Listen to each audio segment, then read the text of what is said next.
Bonjour, j'aimerais ça aujourd'hui vous montrer comment on crée des symboles pour les différentes couches où on peut les changer.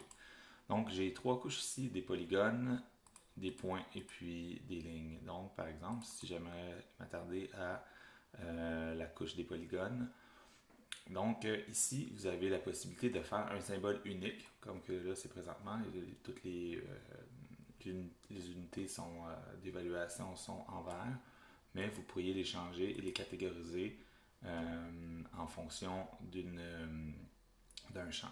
Donc là, j'ai pris l'option catégoriser et puis je peux aller ici dans classer. Mais avant tout, je dois choisir le champ que je souhaite les classer. Donc je vais les classer par différentes couleurs de nom de municipalité.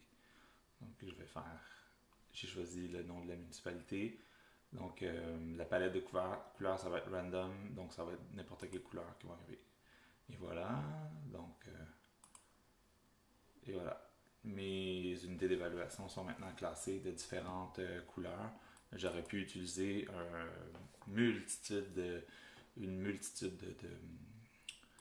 de, de règles. Donc, graduer ici, par exemple, si vous voudriez prendre une valeur numérique, j'ai pas le choix, donc je peux y aller par grandeur de terrain, disons, ou par la valeur de l'immeuble.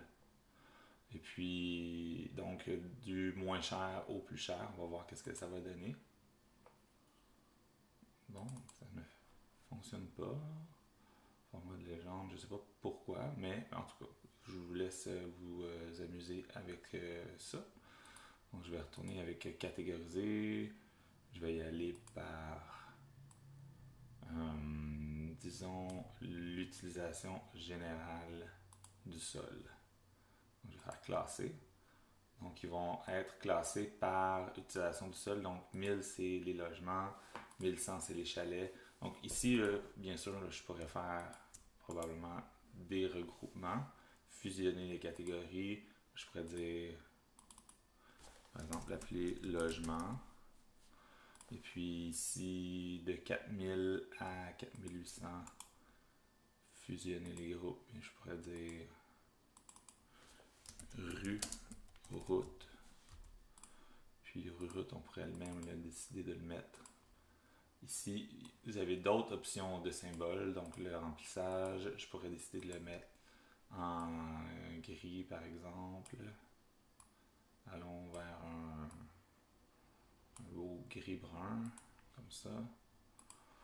Donc vous comprenez qu'il y a vraiment beaucoup de possibilités. Donc on va voir qu'est-ce que ça donne ici à ce niveau-là. Donc vous voyez que toutes mes entités, vous voyez mes rues ici sont rendues brunes. Et puis mes logements sont en rose.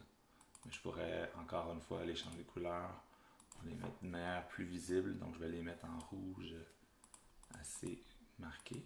Donc on peut voir ici que ça vient juste de changer. Et puis j'ai Sutton qui est en mauve ici. Je ne sais pas pourquoi exactement. Parce que les valeurs sont nulles. Donc voici comment classer les entités en fonction de la symbologie. Et puis c'est assez intéressant. Donc vous pouvez le faire aussi avec les points. Donc je peux double-cliquer sur les points et puis aller changer les symboles. Je peux catégoriser en fonction, encore une fois, d'un champ. Donc si je vais comme ça, et voilà. C'est assez intuitif de cette manière-là. Et puis les lignes aussi que vous pouvez catégoriser. Merci, bonne journée.